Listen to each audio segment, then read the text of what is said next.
জিজ্ঞাসাবাদের কথা ছিল। আরও দুজন বলেছি আমি, তিনজনকে আজকে জিজ্ঞাসাবাদের জন্য, একটা আব্দুল্লাহিল কাফি, একটা আগে জিজ্ঞাসাবাদ হয়েছে। হ্যাঁ, প্রত্যেকের জিজ্ঞাসাবাদ শেষে আমরা বলেছি জিজ্ঞাসাবাদ তাদেরকে আমরা যে তথ্যগুলো আমাদের প্রয়োজন সেগুলো আমরা পেয়েছি তাদের কাছ থেকে। সব কিছু হয়তো আপনাদের সাথে শেয়ার করব না, কিন্তু ইন্টারনেটের ব্যাপারটা যেহেতু অত্যন্ত গুরুত্বপূর্ণ ছিল সেটা আমরা জানানোর প্রয়োজন বোধ করছি। আমরা সময় চেয়েছি। সময় তো আসলে আমাদের চাওয়ার বিষয় না।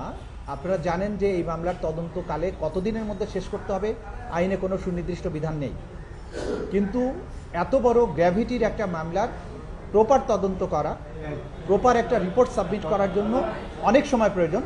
সেক্ষেত্রে আমরা ধাপে ধাপে কোর্টের কাছ থেকে সময় নিচ্ছি যাতে করে আমাদের প্রোগ্রেসটা যথেষ্ট হয়েছে কিনা এটা আমরা কোর্টকে দেখাতে পারি। তো এই কারণে আমরা আজকে 2 মাস সময় চেয়েছিলাম, 2 মাস সময় দিয়েছেন। আগামী 20শে ফেব্রুয়ারি পরবর্তী তারিখের এই মামলার জন্য ধার্য হয়েছে। আমরা আশা করব এর মধ্যেই মামলার তদন্ত মোটামুটি অনেক বেশি দূর এগিয়ে যাবে এবং খুব সহসাই হয়তো আপনারা দেখতে পাবেন ক্রমান্বয়ে আমরা এই তদন্ত রিপোর্টগুলো সম্পন্ন করতে পারবো তদন্ত সংস্থার মাধ্যমে।